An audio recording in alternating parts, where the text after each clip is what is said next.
Em, una idea entonces bien relevante para este curso es poder distinguir algunos elementos que nos permiten elegir qué es lo que vamos a estudiar y qué es lo que no vamos a estudiar.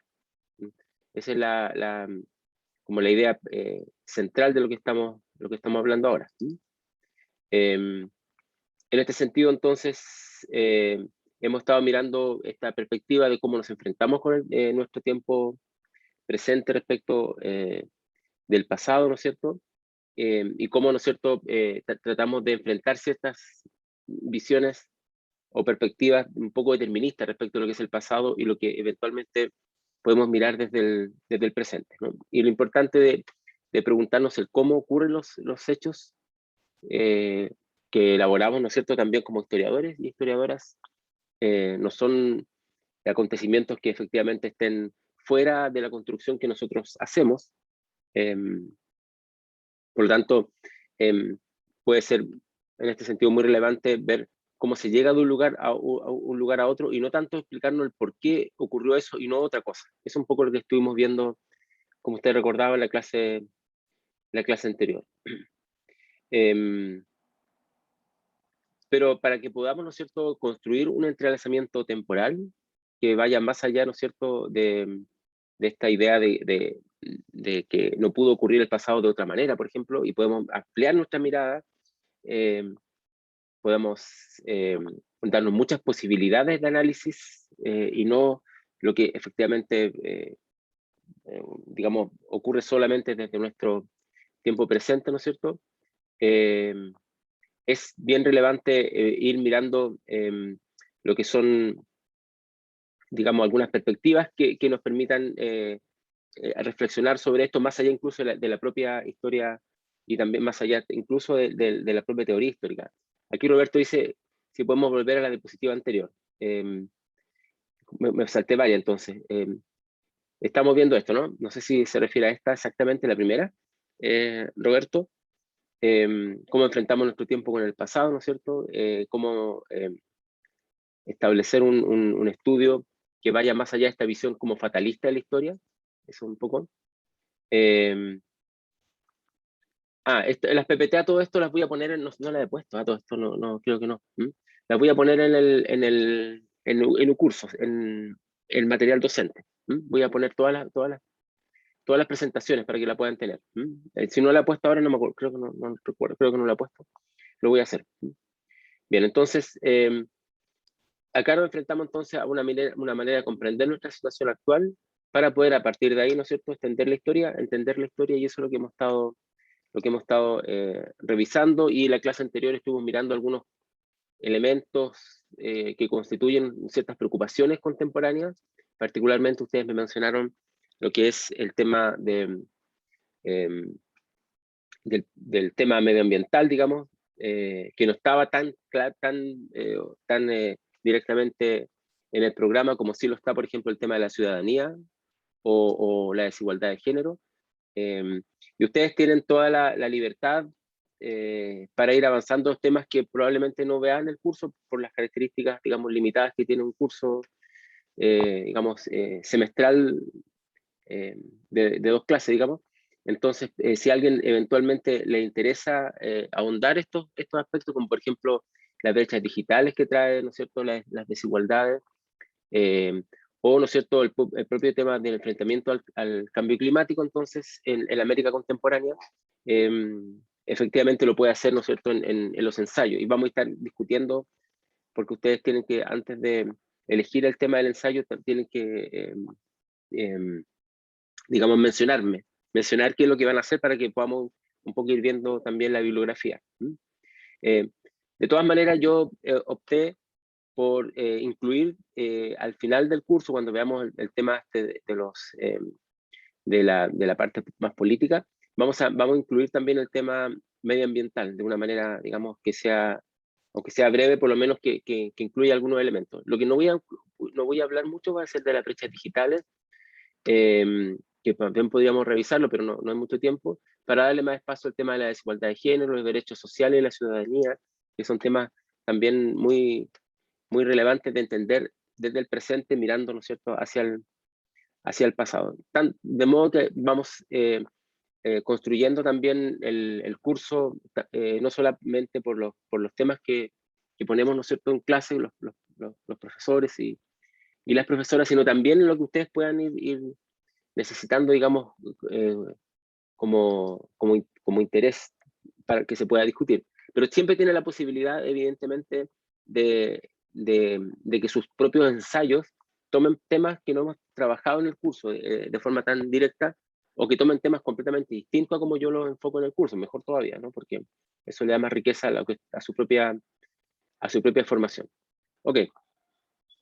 Bueno, entonces acá yo le estoy pidiendo una tarea un poco, poco frecuente, poco ortodoxa, digamos, de mirar un texto literario y a partir de ahí, ¿no es cierto?, hacer una reflexión historiográfica. Suena un poco extraño, pero no es tan raro porque nosotros estamos como estudiosos de las humanidades y estudiosas, estamos en un ámbito donde la literatura, la filosofía y la historia están completamente entrecruzadas. Y uno trata de construir su propia disciplina, pero siempre tiene que tener en cuenta qué es lo que ocurre, ¿no es cierto?, en esos otros ámbitos, porque efectivamente estamos muy vinculados, sobre todo con lo filosófico, que hay en las perspectivas filosóficas van construyendo las perspectivas historiográficas, pero también muy de cerca con esto, ¿no es cierto?, que es la literatura. Y Borges es justamente un autor que reúne estos elementos en la medida que en su propia literatura están presentes, ¿no es cierto?, sus propios estudios, digamos, filosóficos. Y eso es bien interesante de advertir. Bueno, primero, no sé si ustedes conocían el texto de Pierre Menard, autor del Quijote. Eso es lo primero, acá está.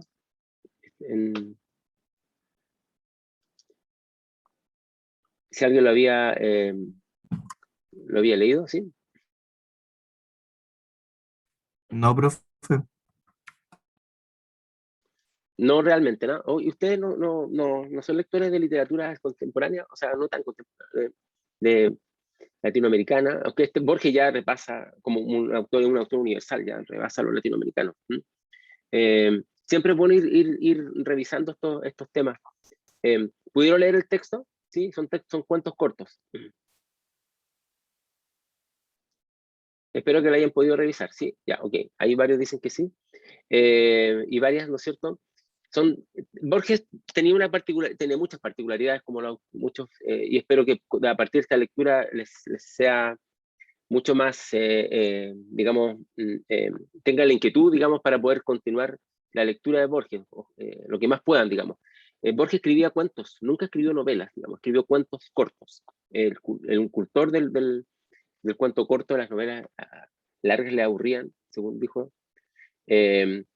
Y tenía una particularidad, entre tantas, ¿no es cierto?, también, ¿no?, porque no solamente eran cuentos cortos, sino que estaban construidos de tal manera que a veces costaba entender qué género representaba. Pareciera que fuera un género como ensayístico, pero la mayor parte de las veces él más bien ironiza respecto de las perspectivas ensayísticas, ¿no es cierto?, y que son muchas veces, ¿no?, tan autoritarias respecto del conocimiento de los intelectuales, en fin. Bueno, acá está el texto de Jorge Luis Borges, Pierre Menard, autor del Quijote, ¿no es cierto?, que nos va a servir para entender, digamos, el sentido que puede tener el olvidar y el recordar cosas.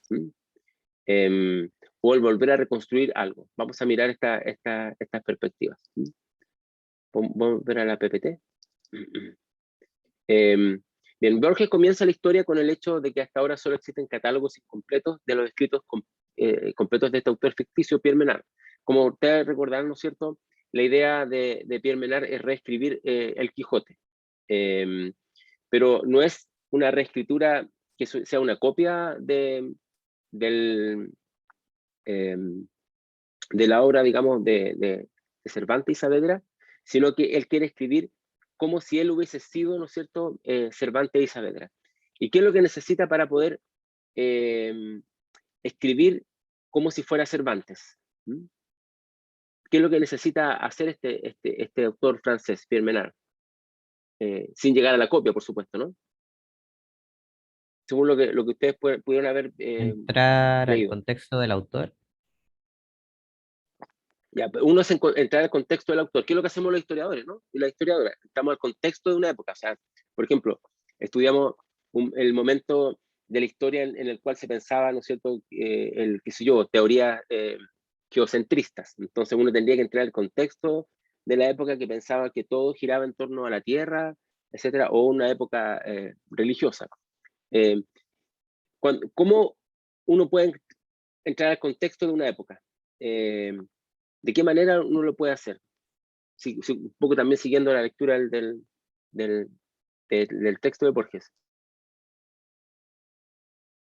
¿Qué necesita hacer, digamos? No sé si me explico bien con la pregunta. Darío dice, necesita adentrarse en el español del siglo XVII. Ya, tú te refieres, según el texto, sería en el lenguaje del español del siglo XVII, ¿no? Según dice Darío. Y Joaquín dice otra cosa, dice, olvidar, comillas, la historia europea desde el 1600. Entonces, una cosa sería adentrarse en un periodo de tiempo, que es lo que hacemos los historiadores, ¿no? Y las historiadoras, o sea, nos metemos en un periodo de tiempo y nos, comillas, adentramos. Es decir, tratamos de ver en qué contextos se pensaba, ¿no es cierto?, algo como, por ejemplo, que la Tierra es el centro del universo, o que, qué sé yo, al respecto de las deidades, en fin, lo que uno se puede imaginar. Y que lo hacen diferente a como uno piensa hoy día. Entonces, uno ve la diferencia porque uno lo mira desde el presente y dice, nosotros creemos en la teoría heliocéntrica, ¿no es cierto? Sabemos que sé yo, que el sistema solar gira en torno los planetas giran en torno al Sol, sabemos que nos giran en torno a la Tierra, entonces podemos mirar para adentrarnos en otro tiempo de la historia, un momento diferente. O también en el lenguaje, ¿no es cierto? En el propio lenguaje del siglo XVII, porque vemos la diferencia con el lenguaje que tenemos en el siglo XXI. Eso es adentrarse en un periodo de tiempo. Eso es lo que hacemos los historiadores, como dije, y las historiadoras todo el tiempo. Otra cosa es lo que propone Pierre Menard a partir de esta interpretación borgiana, que es olvidar su propia historia, olvidarse de a poco, ¿no es cierto?, de que es un personaje, en este caso del siglo XX, de modo de poder pensar como si estuviera viviendo, ¿no es cierto?, en el siglo XVI, por ejemplo. Roberto dice, propone seguir siendo el mismo, por lo cual no se desliga de su presente para estudiar el pasado, lo que también hacen los historiadores. Claro, pero eso es justamente lo que no quiere hacer, creo yo, porque lo que Pierre Menard necesita es desligarse de su presente para, ¿no es cierto?, ser como si fuera Cervantes, porque la única manera de poder escribir como Cervantes es olvidarse de su propio presente, o sea, olvidarse de la Primera Segunda Guerra Mundial, olvidarse de la revolución tecnológica desde el, qué sé yo, el telégrafo, olvidarse de la revolución industrial, olvidarse de la revolución francesa, olvidarse, qué sé yo, del, no sé, y como olvidándose poco a poco de la historia. De modo que ven que es muy distinto, una manera muy distinta es adentrarse en un tiempo en el cual uno no se olvida de su tiempo, uno más bien mantiene su tiempo presente y desde ahí lo compara con el tiempo que está estudiando. Hay una relación ahí que significa que uno, como dice Roberto, sigue siendo el mismo. Por lo tanto, no se desliga su presente, sino que lo que es que justamente lo que hacen los historiadores, ¿no? Pero lo que está promoviendo Borges con Pierre Menard es otra cosa. Justamente es olvidarse del tiempo presente. Dejar de ser del siglo XX o del siglo XXI para poder, una vez que se es del siglo XVI, escribir como si fuera Cervantes. Esa es digamos, la estrategia o la ironía, no sé.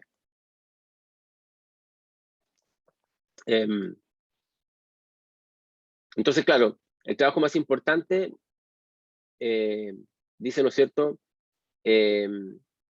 es algo invisible, ¿no es cierto?, que es tratar de entrar, ¿no es cierto?, en este tiempo en el cual vivió Cervantes. Dice Pierre Menard, no pretendía en un principio sumergirse por completo en el mundo de Cervantes para escribir el Quijote, decidió seguir siendo una persona del siglo XX el mismo, eso en un inicio. Aunque el narrador dice solo ha encontrado partes de la obra, pronto asume que todo el Quijote fue escrito por Menard. Ambas obras, la de Cervantes y la de Menard, son idénticas palabra por palabra, sin embargo hay posibilidades de interpretación considerablemente más diferenciales para la obra de Menard. Vamos a mirar acá. Dice, no quería componer otro Quijote, dice, lo cual es fácil, eso está citando el texto, leyendo a Menard, ¿no es cierto? Sino el Quijote. O sea, no quería componer otro Quijote, sino componer el Quijote. Dice, inútil agregar que no encaró nunca una transcripción mecánica del original, o sea, no es que estuviera, digamos, copiando el original. No se proponía eso, no copiarlo. Su admirable ambición era producir unas páginas que consideran palabra por palabra y línea por línea con las de Miguel de Cervantes. Claro, porque si lo miramos atrás, ¿no es cierto? Acá dice que en un principio pretendía, ¿no es cierto?, sumergirse por completo en el Cervantes, pero para eso seguía, y siguió siendo una persona del siglo XX, ¿no es cierto? Pero para poder hacer la otra tarea, digamos,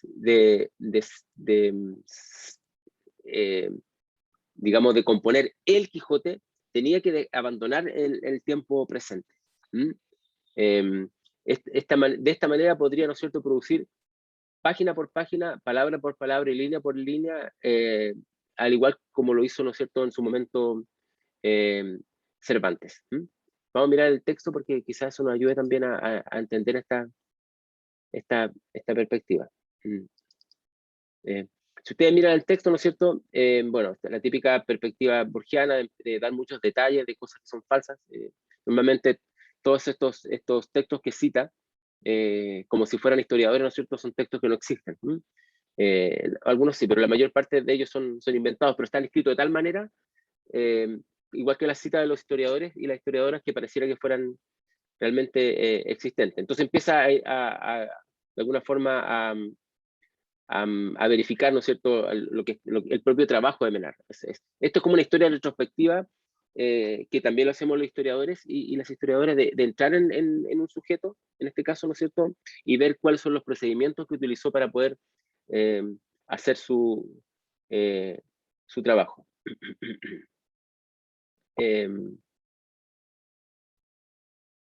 Claro.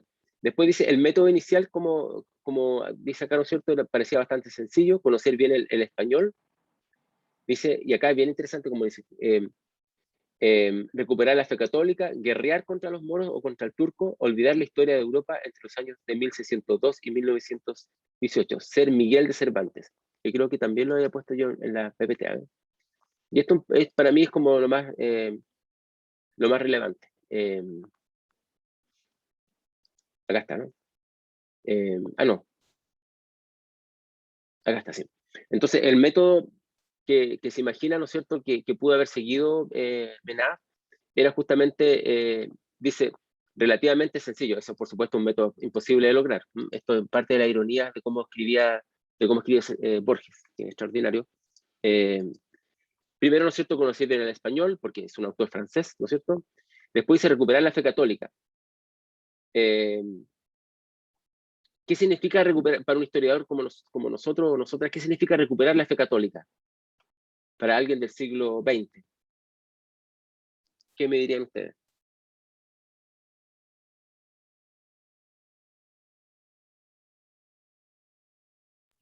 O sea, ¿Qué puede ser como defenderla militarmente, algo así se me viene a la cabeza. Claro, pero uno podría pensar en defender la fe católica, pero porque efectivamente el catolicismo sigue existiendo y existen personas católicas, en fin, eso no es un tema. Pero no es lo mismo que recuperar la fe católica. ¿Qué Es como llegar a su implicancia? apogeo nuevamente, ¿o no? Uno podría ser llegar a su apogeo, pero algo más. De un fanatismo, dice Joaquín, aprender a pensar como un católico, pero como un católico del siglo XVI. O sea, es antes de qué proceso histórico. para poder llegar a una fe católica del siglo XVI, antes de la Reforma. Revolución Sí. científica? Antes de la ¿O no? Revolución Científica, antes de la Reforma, antes del secularismo, ¿no es cierto?, que es más bien del siglo XIX.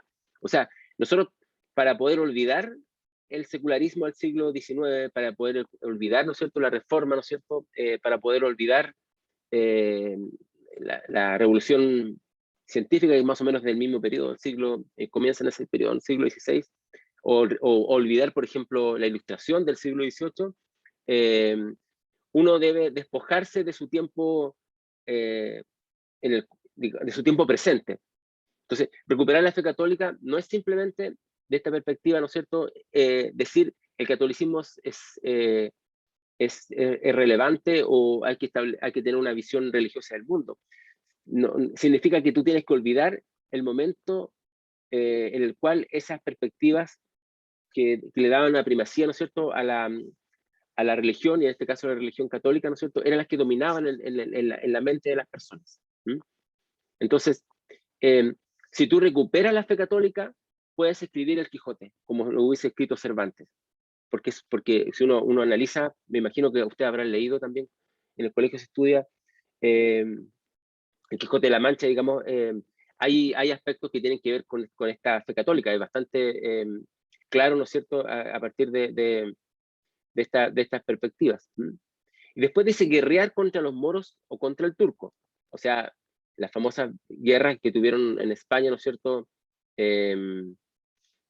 por lo que fueron los árabes, en fin, etcétera, que son bien importantes para España, y también estuvo presente ahí el propio Cervantes, de ahí su apodo, ¿no es cierto? Justamente porque esos constituyeron la base de lo que posteriormente fue España a partir de ese periodo. Pero también dice olvidar la historia de Europa entre los años 1602 y 1918. O sea, olvidar la historia entre 1602 y 1918. Aquí ustedes, ¿qué hitos tendríamos que olvidar que son relevantes para entender nuestra mirada contemporánea del mundo?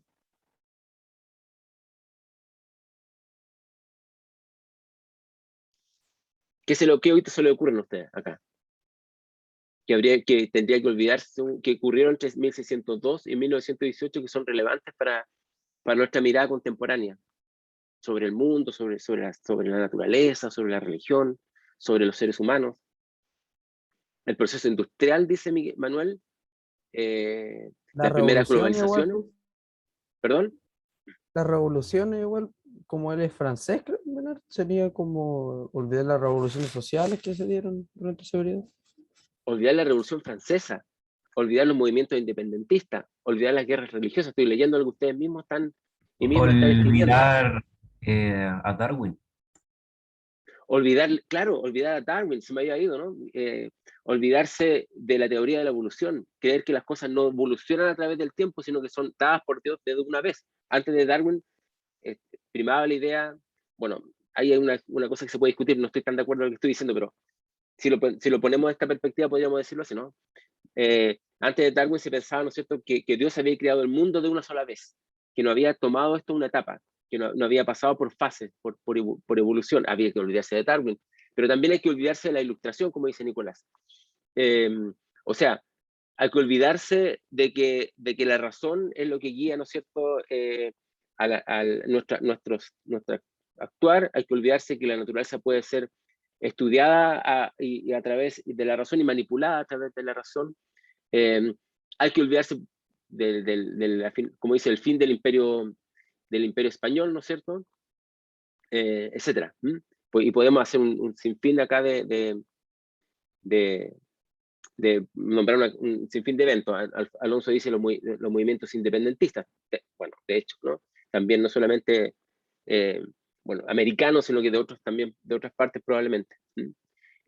Para poder ser Miguel de Cervantes y no solamente sumergirse, como dice acá, ¿no es cierto? Sumergirse en el mundo de Cervantes, uno tenía que olvidarse.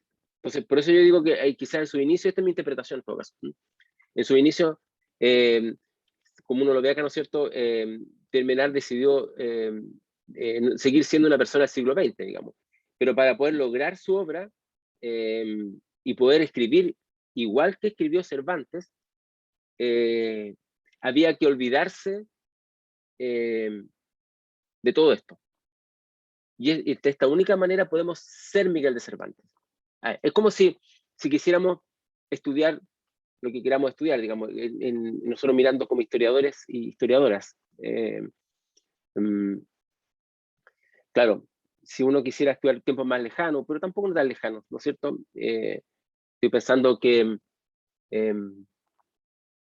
nosotros estamos trabajando la formación de los de los observatorios astronómicos, ¿no es cierto? Bueno, pero a comienzo del siglo XX, digamos, y entonces habría que olvidarse de algunas cosas para poder entender el papel que jugaron los observatorios, ¿no es cierto?, en ese periodo determinado. Ahora el trabajo que estamos haciendo tiene que ver con temas de energía, la relación entre energía, cultura y sociedad, y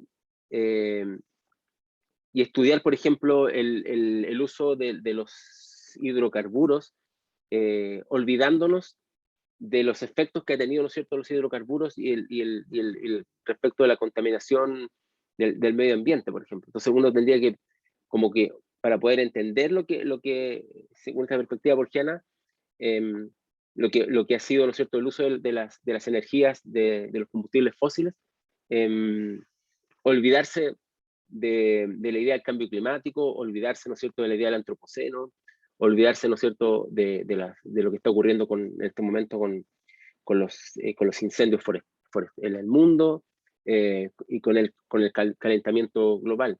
Entonces, miremoslo de esta manera.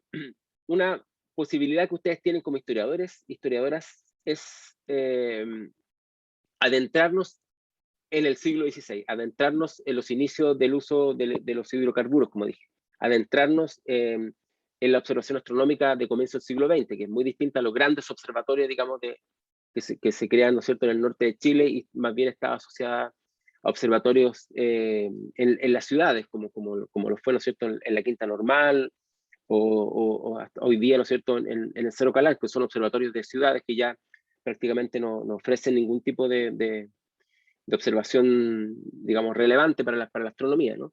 Entonces, una cosa, como digo, es adentrarse en una época determinada para entender cómo funciona. Y eso es lo que hacemos los historiadores y los historiadores. Lo que está proponiendo Borges es otra cosa, es olvidarse del tiempo presente para poder, ¿no es cierto?, llegar a ser,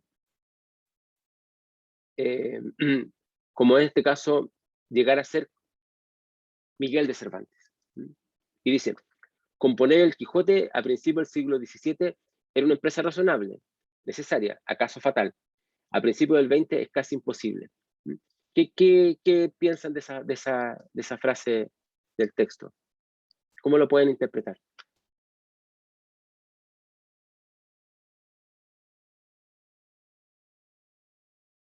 Que las obras son mucho más producto del contexto del autor que como ideas propias o las mismas ideas que puede tener el autor deben venir del contexto histórico como geográfico del que vive.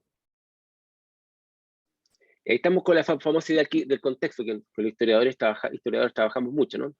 Dice, componer, como tú dices, ¿no? Componer el Quijote a principios del siglo XVII era una empresa razonable, dentro del contexto del siglo XVII, ¿no es cierto? O sea, era razonable, era como esperable que se pudiera hacer. Era necesaria. Para que uno vea que algo es necesario, tiene que entender también el contexto del siglo XVII. Y era caso fatal.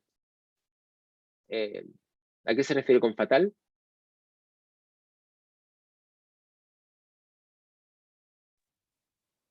Como que se podían morir en el intento. Es una perspectiva, es una interpretación de fatal. ¿Quién habló, perdón? El nombre lo perdí. Catherine. Catherine, perdón. Es que me aparecen nombres, después desaparece esta cuestión media fantasmal. Esto sí que es borgiano hacer esta clase.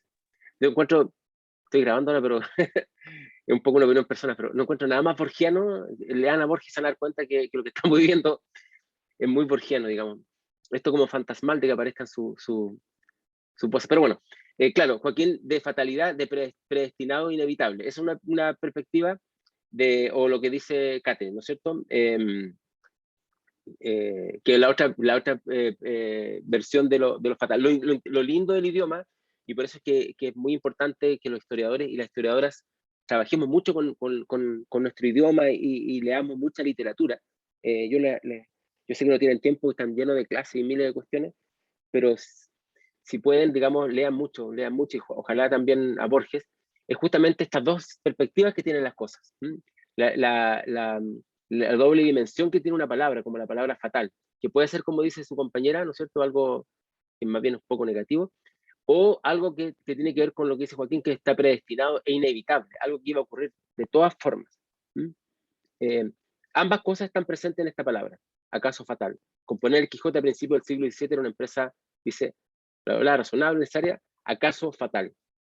O sea, en su aspecto negativo, como una fatalidad, como dice su compañera, o algo predestinado e inevitable. Ambas cosas. Eso es lo interesante, que las palabras tienen siempre solo los significados. ¿Sí? Es que esa frase como que a mí me dio a entender que en el fondo igual está como bajando del podio tanto a Cervantes. Como que en el fondo Cervantes podía ser cualquiera de ese contexto. Sí, qué interesante tu interpretación, porque le quita la dimensión de genialidad que vemos, como que el único que pudo haber escrito esa obra fue Cervantes y Saavedra, cuando efectivamente pudo haberlo, una persona viviendo en esa época pudo haberlo hecho, digamos. Puede haber sido Cervantes u otra persona. Eso también se puede ser otra interpretación de lo que estamos mirando acá. Entonces, bueno, como digo, es que me gusta esto que ustedes están pensando, porque también deja entrever que cuando uno ve las palabras, ¿no es cierto?, con su doble significado, su ambigüedad, claro, su doble significado, estaba pensando en una expresión alemana de ambigüedad, que justamente tiene que ver con esa idea de doble sentido de las cosas, como la palabra fatal. Bueno, pues me perdí en eso. Entonces, si componer el Quijote a principios del siglo XVII era como lo que estamos viendo acá, ¿no es cierto?, a principios del siglo XX era casi imposible, porque para que sea posible, digamos, tendría primero que olvidarse todo lo que había ocurrido antes, como aquí dice, ¿no es cierto?, olvidar la historia europea entre los años 1602 y 1918, porque sería una empresa totalmente contrario a lo que aparece acá, irrazonable. O sea, es irrazonable pensar que uno puede, ¿no es cierto?,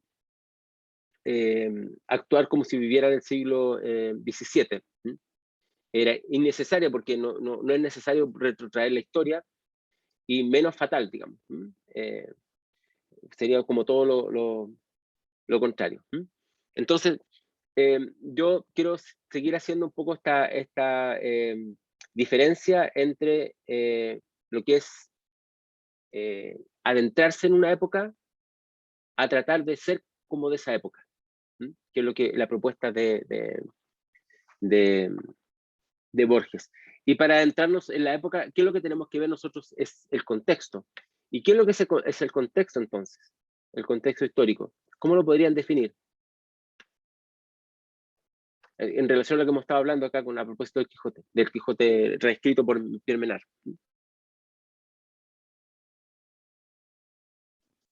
¿Me entendió la pregunta, no? Estaba medio rara. Sí, creo Yo que creo que tampoco es entendí. como Sí. pensar un poco cómo vivía el común de la gente, cuáles eran los temas que se hablaban, qué cosas estaban permitidas por la sociedad, cuáles no. Entonces, el contexto sería un conjunto de relaciones, quizás, ¿no? Conjunto de Sería relaciones que uno hace como, en un tiempo. ¿Sí? sería como un conjunto de ideas, de pensamientos, de problemas que caracterizan a un determinado periodo, una determinada época. y después Anaí dice las ideas que se tiene del mundo, que tiene en un periodo determinado, ¿no? Del mundo. Entonces, sería un conjunto de ideas, conjunto de relaciones, y que lo dijo su compañero recién, que me olvidé. ¿Roberto? ¿O fue Yo, Roberto? No. O Nicolás, creo.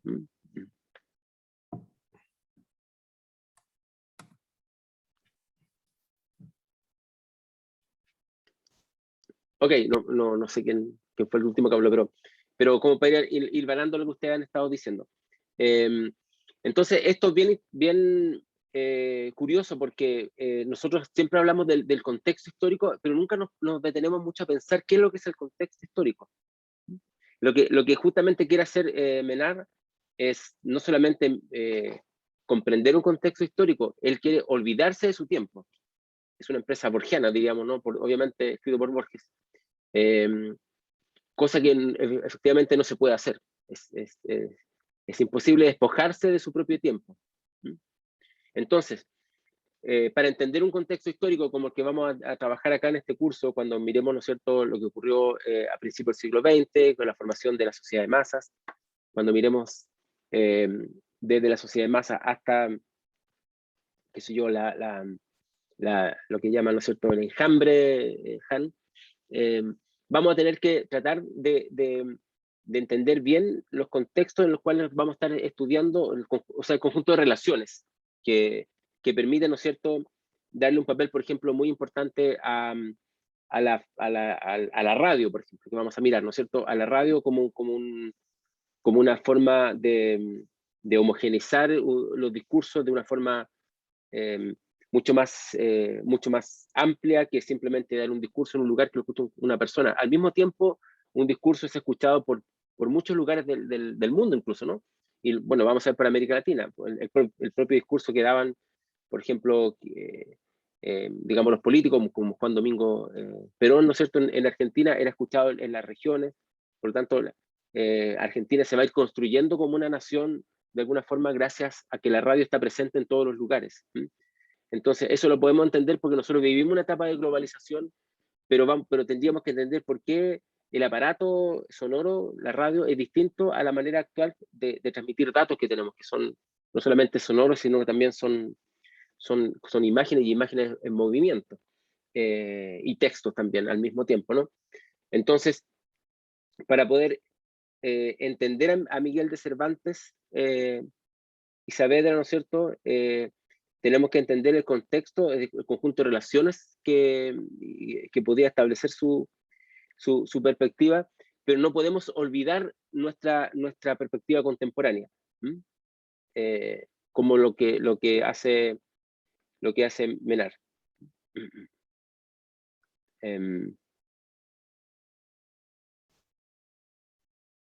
Después dice Borges, Menard, acaso sin quererlo, ha enriquecido mediante una técnica nueva el arte detenido y rudimentario en la lectura, la técnica del anacronismo deliberado y de las atribuciones erróneas. Esto es extraordinaria esta frase. Lo que nosotros no podemos caer es justamente en el anacronismo. Lo que tenemos que evitar es una visión que no tenga historia, que no tenga tiempo. Acros, ¿no es cierto?, del griego. No podemos estar como el prefijo an, ¿no es cierto? Y después la raíz de acro, de cronos, perdón, me equivoqué. De cronos que significa tiempo en griego. Lo que nosotros tenemos que evitar, ¿no es cierto?, justamente es eso, es el anacronismo. Tenemos que tratar para entender un periodo de la historia, por ejemplo, a comienzos del siglo XX, siempre desde la perspectiva de nuestro propio presente. Esa es la única manera que podamos entender el contexto de comienzo del siglo XX, y no traer una historia desde el pasado como si fuera, ¿no es cierto?, una cosa detenida. Entonces, esto si uno mira el texto de Pierre Menard, autor de Quijote, se va a dar cuenta que la historia es una actividad en constante movimiento. Para evitar el anacronismo y traer algo, ¿no es cierto?, como si estuviese congelado en el tiempo, uno tiene que constantemente visarlo y reactualizarlo desde su tiempo presente. Por eso es que yo les insisto mucho a ustedes que tienen que ser muy activos respecto, ¿no es cierto?, de su tiempo presente. Y acá hay algunas comparaciones que hace donde uno puede ver, ¿no es cierto?, cómo pudo llegar a escribir una parte, ¿no es cierto?, del libro Menard, ¿no es cierto?, y lo compara con el texto original del Quijote. Y ahí uno puede ver realmente el trabajo que pudo hacer Menard, ¿no es cierto? Lo podemos leer como para terminar esta parte, dice. Ya, por ejemplo, dice, es una revelación cotejar, dice Borges, Don Quijote de Menard con el de Cervantes, ¿no es cierto? Este, por ejemplo, escribió Don Quijote, primera parte, 9º capítulo. Dice, la verdad, cuya madre es la historia, émula del tiempo, depósito de las acciones, testigo de lo pasado, ejemplo y aviso de lo presente, advertencia de lo porvenir. Entonces dice, redactada en el siglo XVII, redactada por el ingenio Lego, ¿no es cierto? Cervantes, esa enumeración es un mero elogio retórico de la historia. Pero Menard escribe lo siguiente, la verdad, cuya madre es la historia, émula del tiempo, depósito de las acciones, testigo de lo pasado, ejemplo y aviso de lo presente, advertencia de lo porvenir. ¿Se dan cuenta la diferencia entre un texto y otro?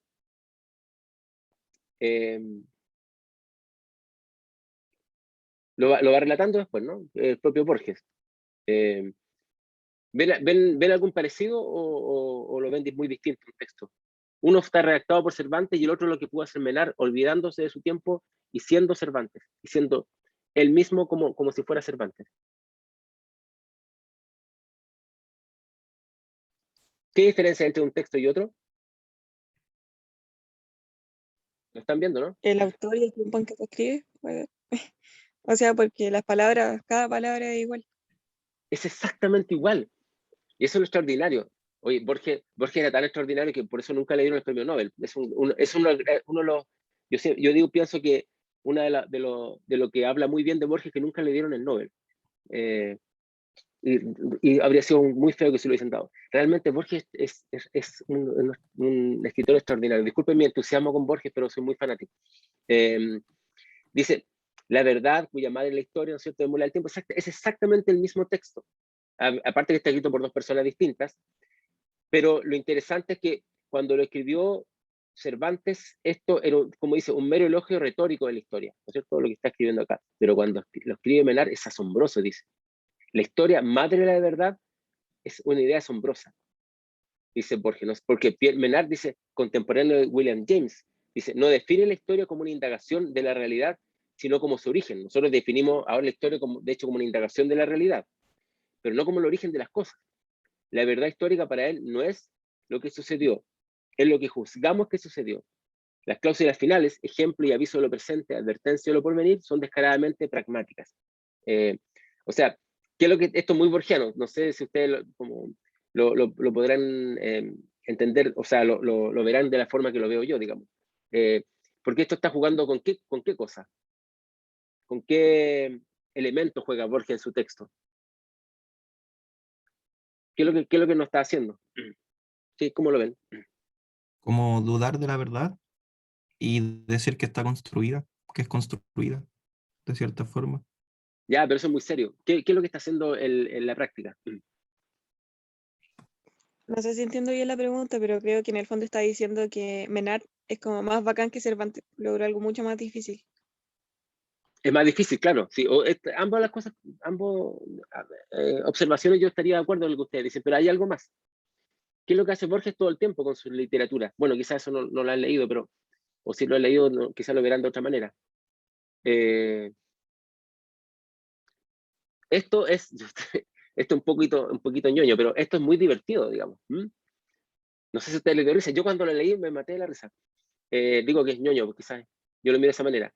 Porque se está riendo de nosotros. Se está riendo de los intelectuales. Se está riendo de los analistas, de los que escriben ensayos. Es el mismo texto.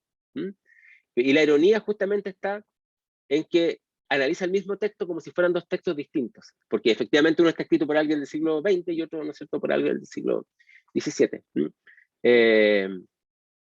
Entonces, lo que está acá, ¿no es cierto?, es aparte de lo que ustedes dicen, también una gran ironía que es muy típico de los textos de Borges. Bueno, no sé si a ustedes les dio risa, pero yo encontré divertido, pero bueno. Entonces, se está burlando, dice Joaquín. Ah, pero todos lo dijeron por acá, chuta. Perdón que no leí me entusiasmé tanto que no leí su chat. Esta clase así con chat y que uno tiene que estar pendiente es medio raro. Dice Luis Felipe, dice, perdón, que mi gata se acaba de bajar y me asustó. Dice, estuve media hora pegado en esta parte buscando las diferencias. O sea, eso es extraordinario. Yo también, oye, Luis Felipe, yo también estuve exactamente igual. Y he estado años tratando de buscar las diferencias, probablemente desde que lo leí cuando muy joven a Borges, digamos. Lo que puso Joaquín es incomprensible, es un tipo de meme o algo así, o algún tipo de lenguaje del cual yo ya no capto por mi generación cincuentona o algo así, ¿no? Anaí también dice que estuvo media hora buscando la diferencia. Y Víctor dice otra cosa, se burla del academicismo. También, yo también estoy súper de acuerdo, se burla, como dice Joaquín también, de la crítica y de la visión academicista que saca, ¿no es cierto?, conclusiones de cosas muy, muy, muy extrañas, digamos, etcétera. Bien. Entonces, hagamos una especie de conclusiones para poder, digamos, ir más allá de lo que es el texto de Borges. Por ese momentito. Lo que yo quiero que ustedes piensen, es justamente, son dos cosas. Uno es cómo podemos entender el pasado sin, o evitando, más bien que sin, evitando, ¿no es cierto?, algo que es muy recurrente, ¿no es cierto?, la falacia retrospectiva, es decir, asignar al pasado como si se hubiese presentado de una sola manera, como que no había más opciones de ser de esta forma. Evitando los fatalismos. Eso es lo que habíamos visto en la clase de la semana pasada. No sé qué día es hoy, ya me olvidé ya. Fue la semana pasada, sí, ya, ok, ya. Hoy día es martes, sí, es martes, sí. A ver, sí, es martes.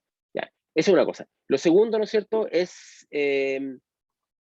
mirando un poco lo de Borges, evitar los anacronismos, evitar tomar el pasado como si tuviese estado detenido y traerlo al presente. Nosotros no podemos, o sea, no es que no podamos, digamos, no debiéramos tener esa perspectiva anacrónica, como si fuéramos anticuarios o anticuarias, ¿no es cierto? Que tiene un culto al pasado, como si el pasado hubiese quedado detenido en algún momento, ¿no es cierto? Lo que nosotros tenemos que hacer es, creo yo, digamos, esto no estoy diciendo que tenga que ser así, pero creo que es importante que ustedes lo piensen como personas inteligentes digamos, y críticas que son, estoy seguro. Lo que debiéramos, o podríamos hacer más que podríamos hacer es mirar, ¿no es cierto?, qué de lo que estamos viviendo en el presente, ¿no es cierto?, podemos estudiar del pasado para que este presente pueda ser iluminado de mejor forma, pero al mismo tiempo que nos permita entender cómo ha sido el propio pasado. No tratar de jugar a ser un Pierre Menard y olvidarse del tiempo presente, digamos, pero por otro lado, no asignarle desde nuestro presente al pasado, ¿no es cierto?, una sola vía, como si hubiese sido de esa manera porque no tenía otra opción, digamos, de ser de otra forma. Entonces son dos elementos los que tenemos que estar como enfrentando, creo yo, cuando uno se entra en a ser historiador, historiadora.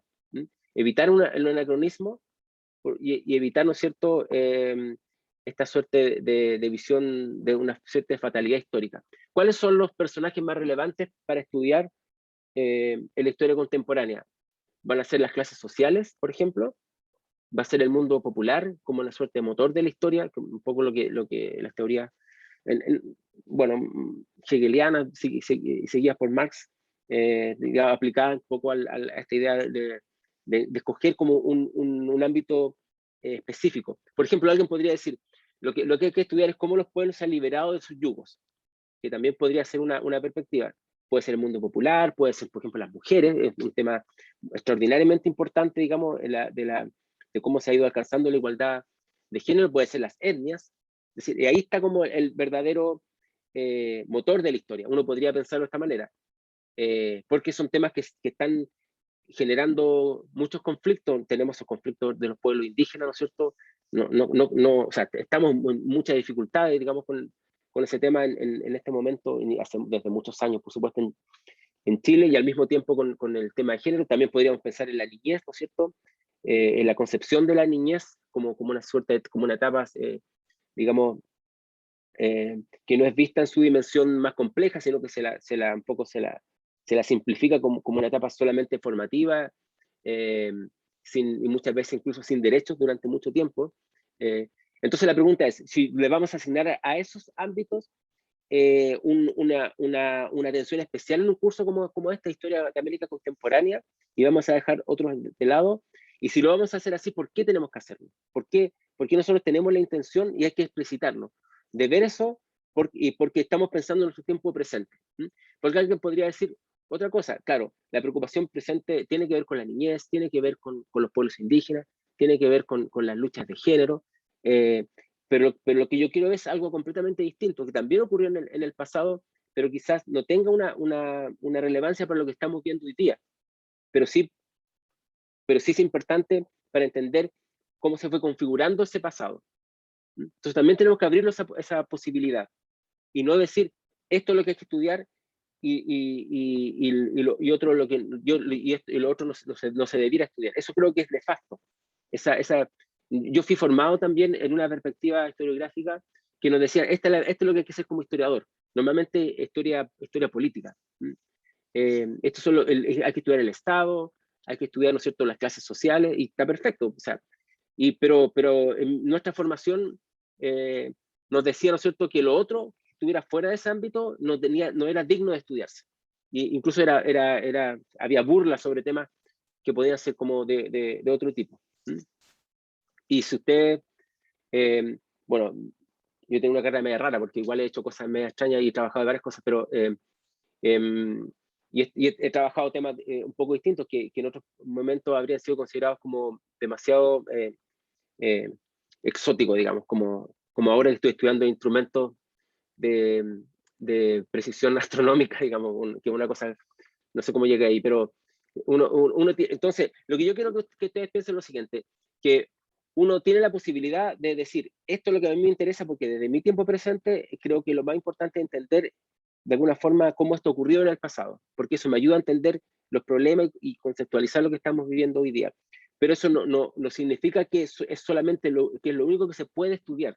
Entonces tienen que abrirse la posibilidad de que otras personas, para entender ese presente y su complejidad, vean otras cosas, y quizás esas otras personas que están mirando cosas tan extrañas como lo que yo veo, que son instrumentos de observación astronómica, se puedan dar cuenta de otros fenómenos que uno no los vería si siempre está centrado, ¿no es cierto?, en lo que efectivamente son los problemas del presente. Por ejemplo, los instrumentos de observación astronómica han sido muy relevantes para entender la idea de la precisión y la medición del mundo. Y eso es muy relevante para entender, ¿no es cierto?, un mundo que se basa por ejemplo, en los expertos. Y los expertos son un gran tema de nuestro tiempo contemporáneo. Estoy haciendo un curso ahora sobre temas de experticia en este semestre. Porque cuando se está enfrentando el tema de la constituyente en Chile, no está solamente el tema de los pueblos indígenas, no está solamente el tema de la paridad de género, que ha sido perfecto eso, y cómo se digamos, notable cómo se ha hecho, cómo se ha pretendido hacer, sino que también está el tema de los expertos, pues, claro, porque hay gente que dice, ¿cómo una persona que no tiene formación académica, por ejemplo, puede escribir una constitución? Hay gente que lo dice, digamos, ustedes si ven las redes sociales, Twitter, o donde sea, o lo pueden advertir. Entonces, hay un tema que de pronto no ha aparecido en la discusión sobre la constituyente, que por ejemplo tiene que ver con el tema de los expertos. Y nosotros estudiando instrumentos de observación astronómica, una cuestión muy rara para mucha gente, ¿no es cierto? Y cómo se instalan en Chile, cuando salga el artículo se lo voy a mandar. Si es que lo aprueban en una revista así, que está en inglés, pero uno estudiando los instrumentos de observación astronómica, pudimos ver nosotros en nuestro grupo de trabajo que tenía que ver con la construcción de los expertos. y digo en masculino porque en un momento eran solo considerados hombres, y ahora diríamos expertos y expertas. Y sí que es un problema interesante aplicado, ¿no es cierto?, a hoy día, el tema de por qué hay personas que dicen que los expertos solamente son los que debieran escribir la Constitución y no personas que no tienen formación académica. O lo otro, con el tema de los expertos, también está el hecho de que se piense que las personas que no tienen formación académica van a tener que contratar a expertos. De hecho, son parte de los gastos que van a hacer los constituyentes. Y entonces la pregunta que uno se puede hacer, bueno, esa persona que no tiene formación académica frente al experto, ¿cómo va a actuar frente al experto? ¿Va a actuar en una posición de horizontalidad? Es decir, yo hablo lo mismo que tú a pesar de que no estudié leyes, o va a actuar en una posición de subalternidad, de decir, ok, yo le hago caso, ¿no es cierto?, al experto. Entonces es raro porque uno elige una persona para que haga algo y después esa persona contrata a un experto y finalmente el experto impone su opinión. Y la Constitución queda en base a lo que dijo alguien que ni siquiera nosotros conocemos. ¿Me entienden lo que quiero decir, no? ¿Por dónde va? Entonces, yo los invito, estamos en un proceso formativo, digo estamos, yo me incluyo, soy viejo, pero me incluyo porque uno nunca deja de estar en el proceso formativo. Si hay alguien que no cree eso, significa que está un poco, está un poco perdido o perdida, ¿no? Estamos en un proceso formativo. Ustedes mucho más jóvenes que yo, pero yo también estoy en un proceso formativo. Y es importante darle vuelta a estos temas, darse este espacio. Entonces, los invito y les invito a leer nuevamente el texto de Borges si no lo han leído, a releerlo tal vez después de esta clase con estas perspectivas. Y la próxima clase vamos a continuar, de hecho, con un texto de Borges. Vamos a mirar, ¿no es cierto?, lo que viene.